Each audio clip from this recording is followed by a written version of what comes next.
Con xin kính chào cộng đoàn. Kính thưa cộng đoàn, trong tâm tình của những người con yêu mến mẹ Maria cách đặc biệt, cộng đoàn chúng ta cùng quy tụ về đây để cùng với mẹ chúng ta dâng lời ca khen Thiên Chúa là đấng đã làm biết bao nhiêu kỳ công trên cuộc đời của mẹ, đã ban cho mẹ được những đặc ân, để cùng với nhau chúng ta ca khen mẹ, vì biết bao lần mẹ đã chuyển cầu cùng Chúa cho chúng ta hết ơn này đến ơn khác, đặc biệt là được ơn yêu mến Chúa và nương tựa nơi mẹ. Để cùng với nhau chúng ta cùng dâng lên mẹ tâm tình của những người con đang trong tinh thần vui mừng chuẩn bị mừng đại lễ Chúa Giáng sinh sắp đến. Ngày mai là Chúa Nhật thứ 4 mùa vọng. Hội Thánh mời gọi chúng ta cùng chiêm ngắm khuôn mặt của Đức Trinh Nữ Maria, một người đã sẵn sàng phó dâng toàn bộ đời sống tâm trí của mình cho Chúa, để cung lòng của mẹ như là cung điện xứng đáng cho ngôi lời nhập thể. Trong tâm tình đó, buổi giờ kính Đức Mẹ này, con mời cộng đoàn chúng ta cùng chiêm ngắm khuôn mặt Đức Maria, mẹ đấng cứu độ.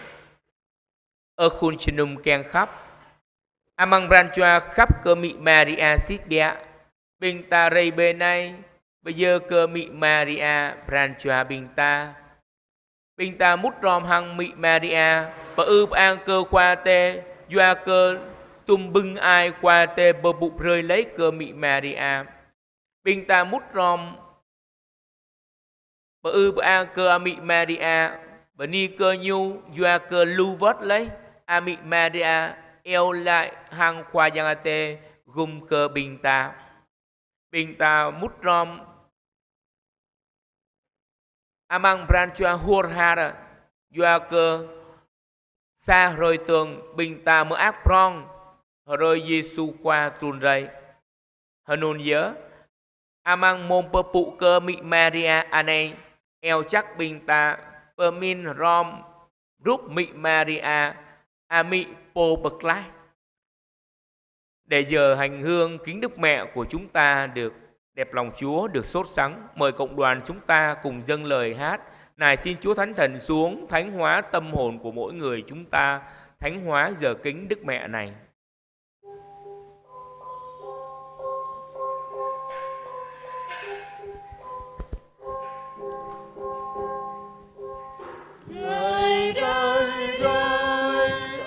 Chúa này này đây đây ở Chúa Kitô đây bập lê bao rong lon tờ na đây bập lê bao ran Chúa bình mời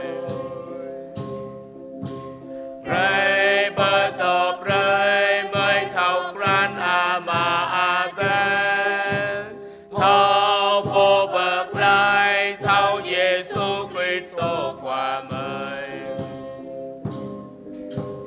đây thần khí của Đức Chúa Trời đây thần khí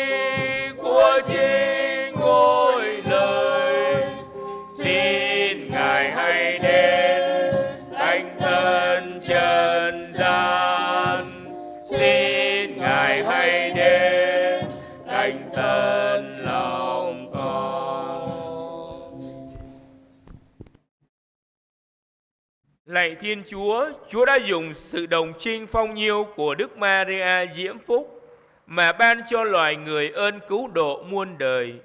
Chúng con nài xin Chúa cho chúng con cảm nghiệm được việc người chuyển cầu cho chúng con, vì nhờ người, chúng con đã đáng được lãnh nhận con Chúa là đấng ban sự sống, người hằng sống và hiên trị muôn đời.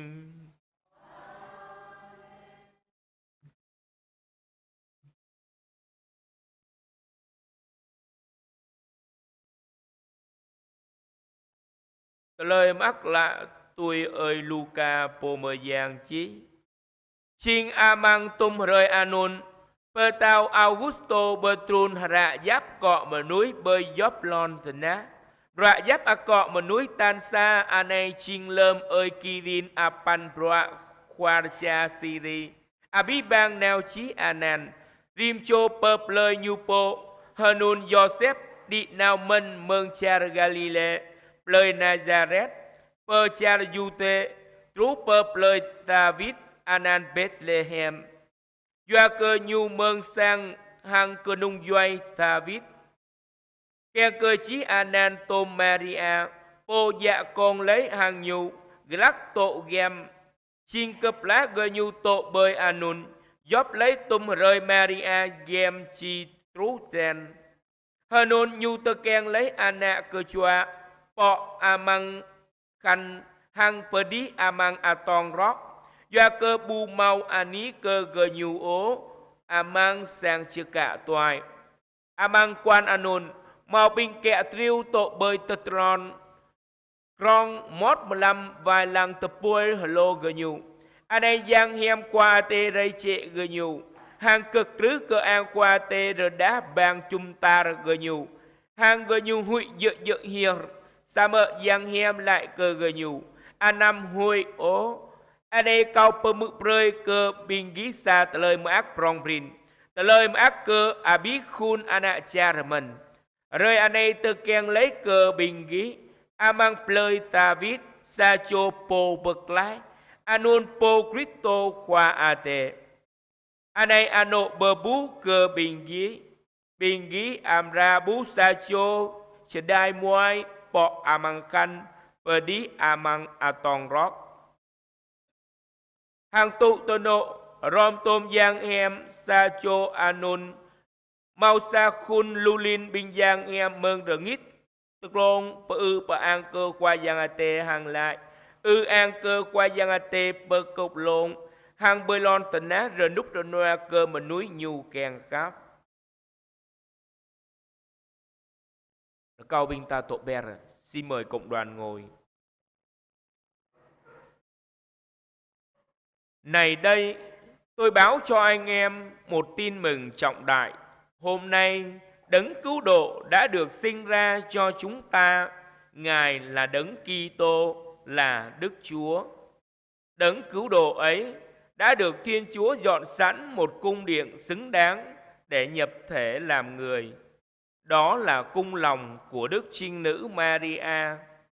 Sở dĩ cung lòng của Đức Maria được ví như cung điện, bởi vì Đức Maria đã dâng trọn tâm hồn, tâm trí và thân xác cho Thiên Chúa. Mẹ thuộc trọn về Chúa, đầy tràn thánh thần của Chúa bao trùm trên mẹ. Giống như xưa kia, thần khí của Đức Chúa bao trùm trên hòm bia Thiên Chúa, thì giờ đây Đức Maria cũng được thánh thần Chúa bao trùm, để quyền năng đấng tối cao ngự xuống trên mẹ, để mẹ trở thành mẹ của đấng cứu độ, mẹ của đấng tối cao.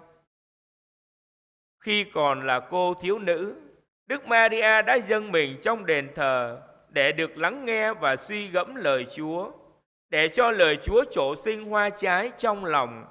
Ngõ hầu sẵn sàng thưa vâng với thánh ý Chúa, cho đấng cứu độ được sinh vào thế gian. Hình ảnh người phụ nữ sinh đấng cứu độ nhân loại đã được Thiên Chúa hứa ban ngay từ thuở ban đầu, khi loài người sa ngã. Dòng giống của người phụ nữ sẽ đạp đầu con rắn. Tiếp đến, các ngôn sứ đã luân phiên loan báo về khuôn mặt của người phụ nữ sẽ sinh đấng cứu thế, để muôn dân khỏi ngã lòng mong đợi, khơi dậy niềm tín thác vào Chúa và không ngừng nài xin Chúa. Sau cùng, khi thời gian đến buổi, đấng cứu độ ấy được sinh ra bởi một cô thôn nữ có tên là Maria, một người được Thiên Chúa tuyển chọn giữa muôn vàn phụ nữ, để rồi từ nay hết mọi đời sẽ khen mẹ là đấng diễm phúc.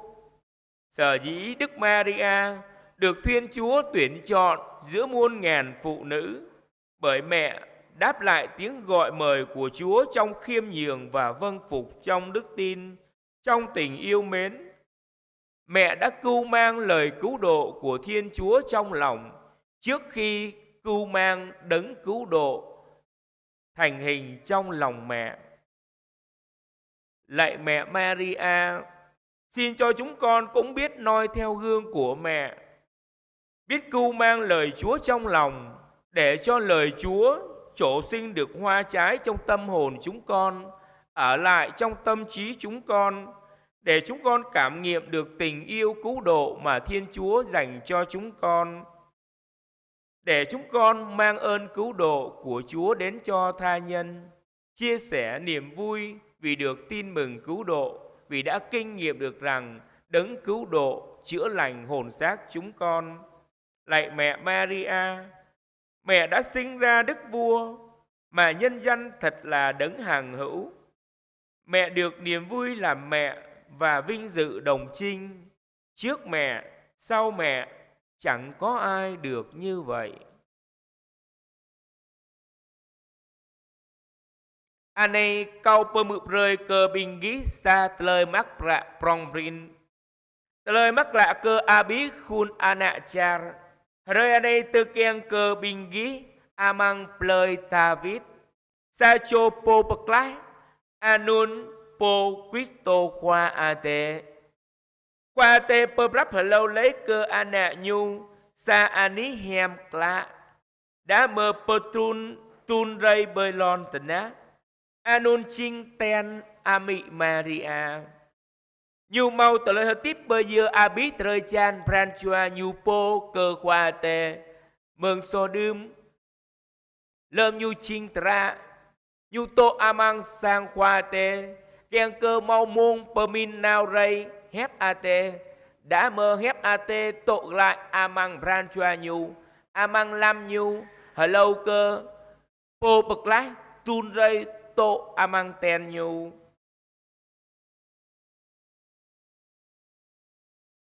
Hơn nun nhớ trời chan bran choa nhu bạ lai bưng ai choa a tê.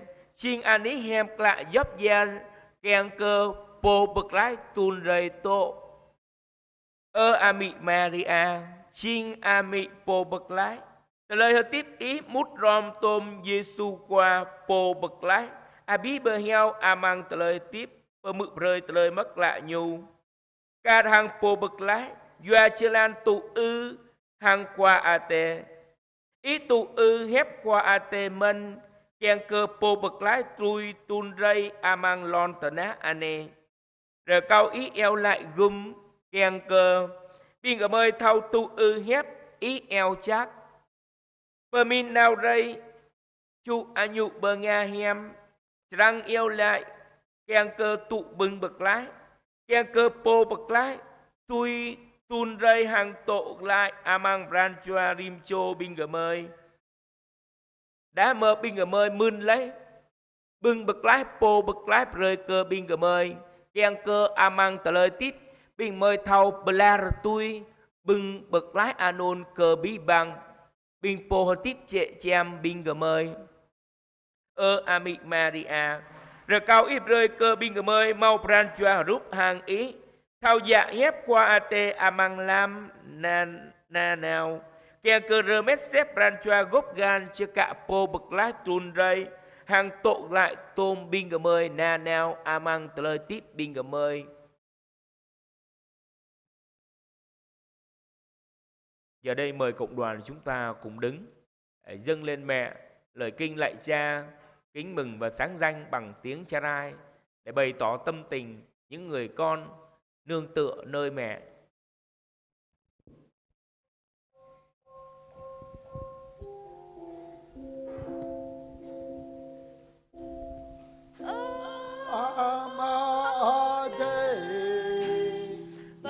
Mơ giang rơi nan y vô và trục rơi ra đúng y gịt gai và dòng rơi ta lời y keng bày lòn ta na tuổi ga cướp lông đô bong hoa rim đời rời tru ra đây bắp dài rời tờ lời so mây tôi hăng mời bạc mời mân cơ bình vô so hằng mời năm lời mời rờ bù măng tờ lời lồng sông bậc lai mời mừng giang sát mơ ác bé in Maria và cờ bưng nhang qua tè tổ tôm in bu ba đi cơ in bằng mình đã bờ này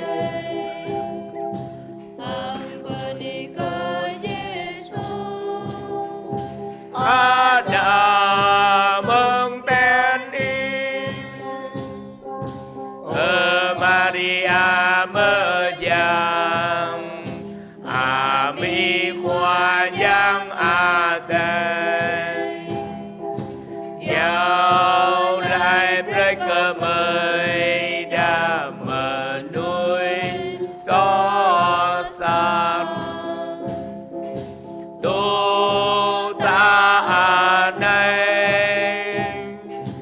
hàng lâm môn mời chiếc lọc ràn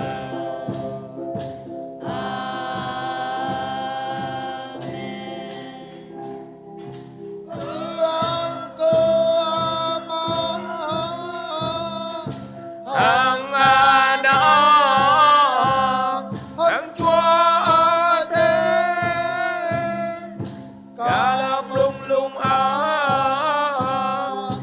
lu ra nè lu ra nung ra noa long ra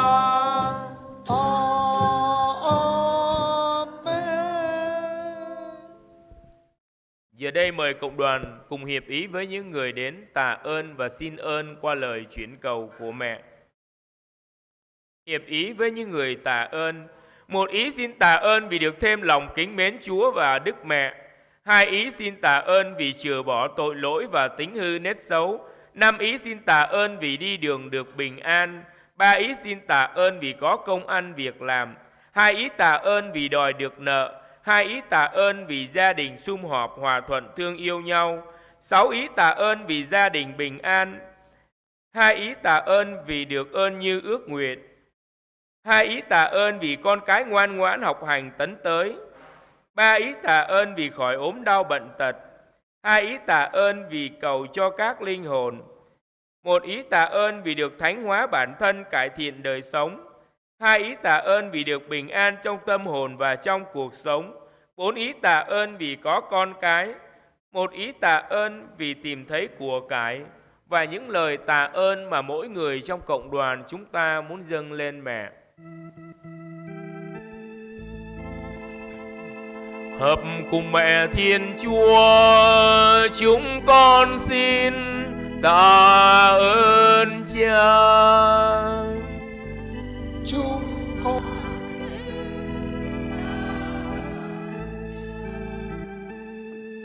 Hà này bình ta mút rom hàng bình bồ bần ni bưng doa cơ mị Maria eo lại gùm Nam cho bani bưng doa cơ tim ran khắp qua giang ate hang mị Maria.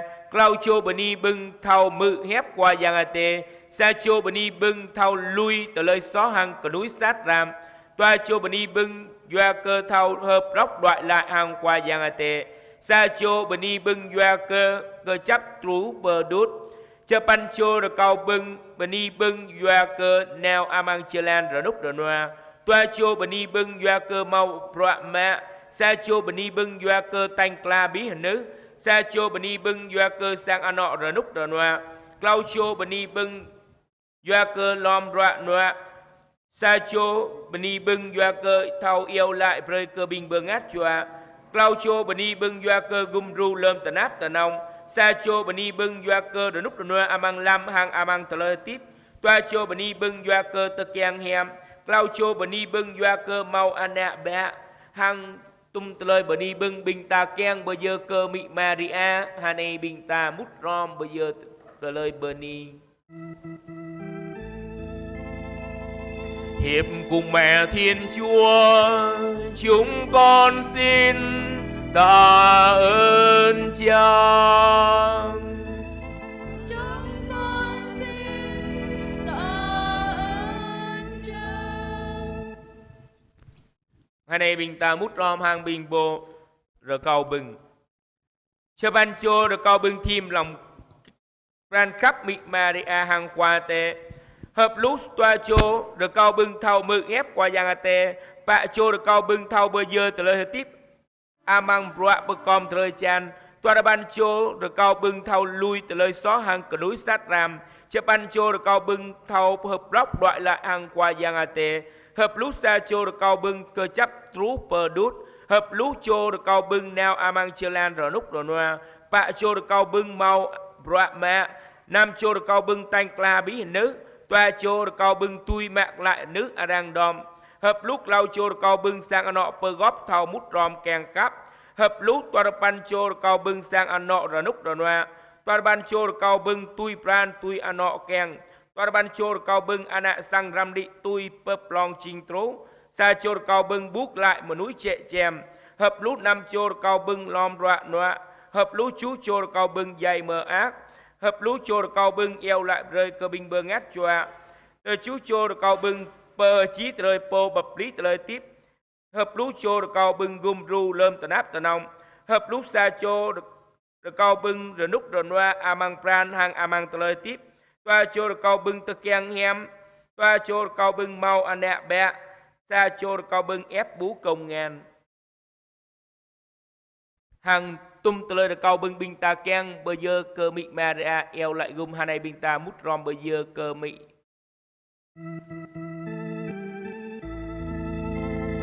Nhờ lời Đức Mẹ chuyên cầu, xin Chúa nhận lời chúng con. Xin Chúa nhận lời chúng con. Giờ đây chúng ta cùng hiệp ý với những người xin ơn qua lời chuyển cầu của mẹ. 8 ý xin thêm lòng kính mến Chúa và Đức Mẹ. 10 ý xin biết vâng theo thánh ý Chúa. 10 ý xin chừa bỏ tội lỗi và tính hư nết xấu. 4 ý xin ăn năn trở về cùng Chúa. 8 ý xin ơn bền đỗ đến cùng. 15 ý xin đi đường được bình an. 8 ý xin có công ăn việc làm. 9 ý xin mau trả hết nợ. 6 ý xin đòi được nợ. 13 ý xin gia đình sum họp hòa thuận thương yêu nhau. 12 ý xin gia đình bình an. 5 người xin được ơn như ý. 7 ý xin có con cái ngoan ngoãn học hành tấn tới. 2 ý xin tìm được người thân. 10 ý xin khỏi ốm đau bệnh tật. 3 ý xin được ơn chết lành. 11 ý xin cầu cho các linh hồn. 4 ý xin thánh hóa bản thân, cải thiện đời sống. 7 ý xin cứu giúp trong cơn gian nan khốn khó. 6 ý xin bình an trong tâm hồn và trong cuộc sống.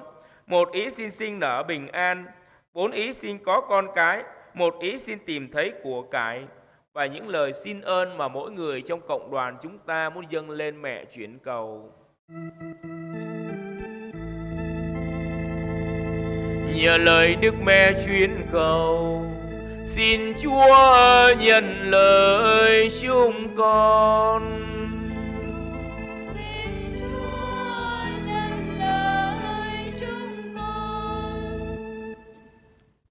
để những lời tạ ơn và xin ơn của chúng ta được đẹp lòng Chúa và vui lòng mẹ.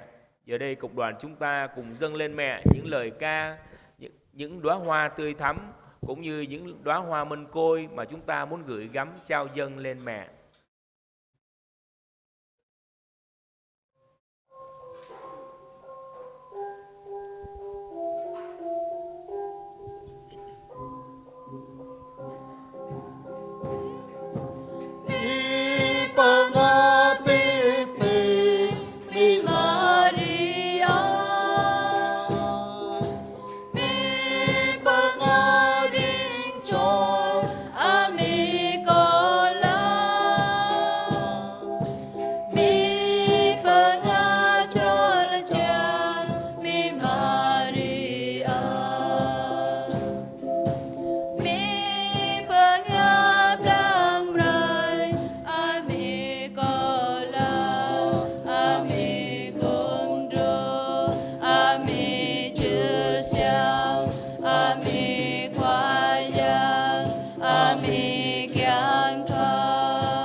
Đoàn con đây luôn thơ vơ phấn phơ, mẹ ơi mẹ ơi. Này đoàn con đây luôn chơi vơi giữa đời, mẹ ơi mẹ ơi. Con như con thú mây thoát bay ngang ngờ, mẹ ơi mẹ ơi. Con như nai rừng con ngây thơ xa xưa, mẹ ơi mẹ ơi. Có mẹ rồi nhập lời, có mẹ rộng lòng thương, ra tay ban muôn ơn mẹ ơi. Mi bưng ơ pi pi mi Maria, mi bưng ơ riêng tròn mi có la, mi bưng ơ tròn chàng mi Maria, mi bưng ơ plang rai mi có la, mi cum dru mi chư xiang mi khoa giang mi kian thang. Giờ đây mời cộng đoàn chúng ta cùng quỳ gối đọc kinh tuần cửu nhật kính Đức Mẹ. Mi thanong kumdru lam cao pamin cơ talay so san hang talay tanap kong leh teng pamin cơ prancha chama hang cơ trư prong prin i hanun cao hủy dơ hir so sát ca co ane sa mơ kinh cơ vư rơ co y pa nun dơ ta lê hà tay đề sa mơ lâm bú rụp bọ mơ ta nhàm klạ y co mơ y bờ to co tùy ane ana cứ nang hơ im pe có bu dơ ami tho bạp ô hà có bu xem pro hiam đa mơ bờ bu có hơ nông xem ta lê ta nạp tạp đa mơ cum dru anan ami hơ nông cum dru bu dơ bu parada tùy ane hà có cum dru bình ký amang dập ta lê ta nạp hơ nôn ami Maria ô mê giang anai có rai cơ vư rơ có pran chua chơ má api pran chua có cơ năng hơ im bay pran chua ý thọ bạp rơ có ý cân có đàm rơ có ý bạc lai có đàm rơ có ý alum có đàm Maria chira chi hơ dạ hơ dông ý mà ác chơ cả tội lai anan ami hơ nông cung dru yang ko potrut pasur pran chua bình cơ mây cơ năng hơ in cơ ý hơ nôn ko cơ vư rơ có ý khắp bạp cung dru có nà nào amang dấp ani tua ano nào lâm yang sát plơ play lâm hoa mau ta lay so lâm bướp ta lay ta nạp amang ta lay hơ tiếp hàng piak mạ như amang mung chi klo pran ami po thao khắp bạp rơ có ý prê cơ có thao trăng đoại nào bờ ý nà nào có cứ xích ních ta ta có trăng đoại nào bờ ý hơ nôn ngạ prê cơ ý chay mơ hiệp còn ý prê cơ có vương dòng phân ane thao trăng dò lại hàng ý nà nào hàng hơ mau pran chua cơ nàng hơ in cơ ý ca hàng ana sang keng cơ ý mơ hiệp có dò lại đá mơ cung dru có nà nào hàng prê cơ có vương đạo cướt cơ chạp trú bờ lút ami hơ nông cung dru rơ có ý bờ phụ prê hiam cơ có hàng yêu lại cung prê cơ có tụ tạ ane hàng lâm mung chi klo pran. Amen. Giờ hành hương đến đây kết thúc. Mời cộng đoàn chúng ta cùng chuẩn bị tâm hồn bước vào thánh lễ.